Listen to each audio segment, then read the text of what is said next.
Were you a good student in school? No, I was terrible. No, that's all right. I'm just trying to think. I want to make sure that my son, no, he won't see this show because he's away at school, and I don't want him to know. Oh, and he because thinks I keep telling him you've got to work more because he does exactly what I did.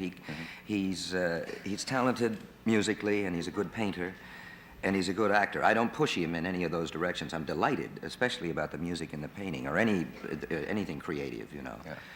Yeah. And if he ends up, you know, in the creative or interpretive arts, that's wonderful. But I do want him to just go where he and God decide he should go, as long as he does what makes him happy, what he really needs to do and loves to do.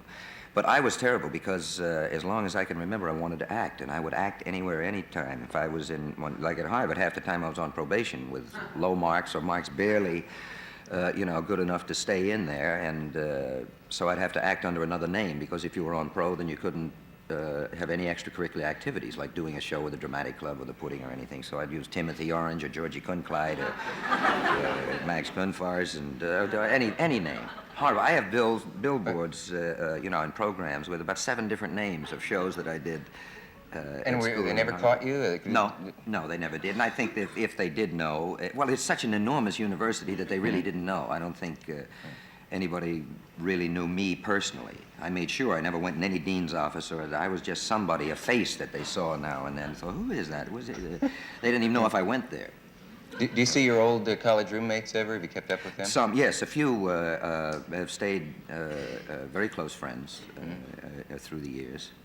And especially, of course, the few that have ended up either in the industry or living in California where I'd be able to see them. Yeah.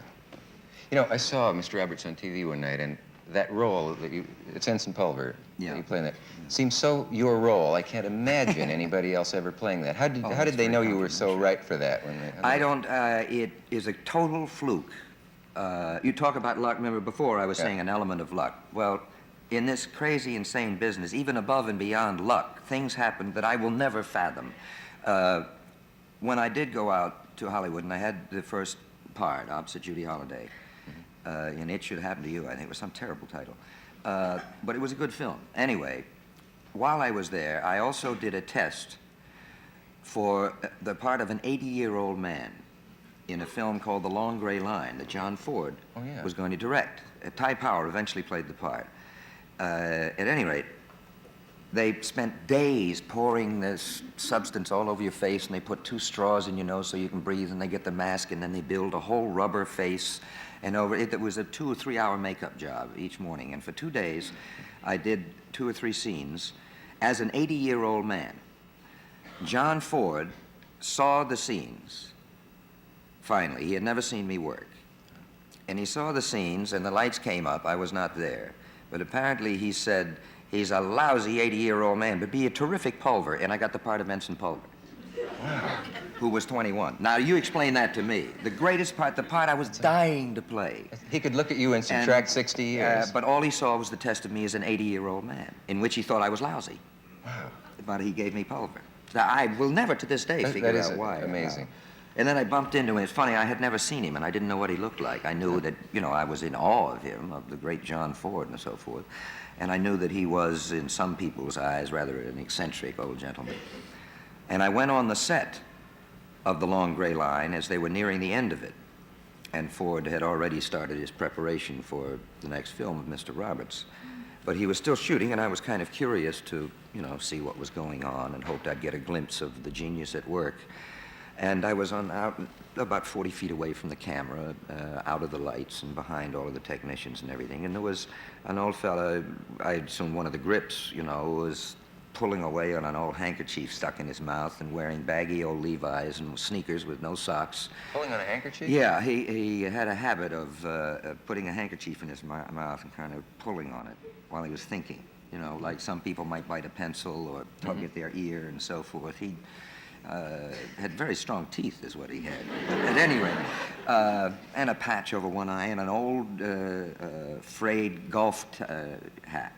Yeah. And he was standing there beside me, and he looked at me. He said, "Hey, you're Lemmon, aren't you?" And I said, "Yeah." He says, "Pretty good, pretty good. Yeah, I've seen something you did there. You're pretty good, pretty good, pretty good." And I said, "Well, thank you." And I assumed he was a grip on the film or something. And he said, "You ought to play Pulver in Mr. Roberts." And I said, well, I wish you'd spread the word and tell the director if he ever comes in here, because that's the part that I've wanted to play for years. And he said, you really want to play it, huh?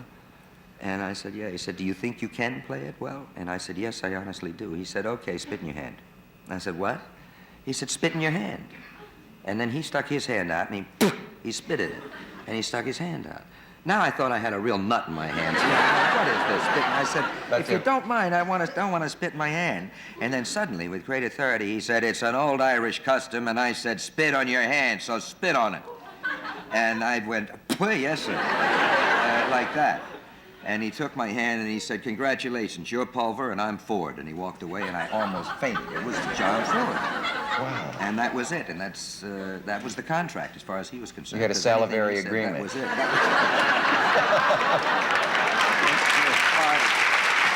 Amazing.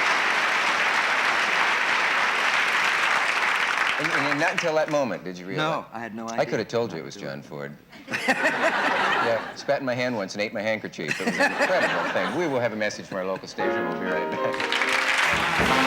back.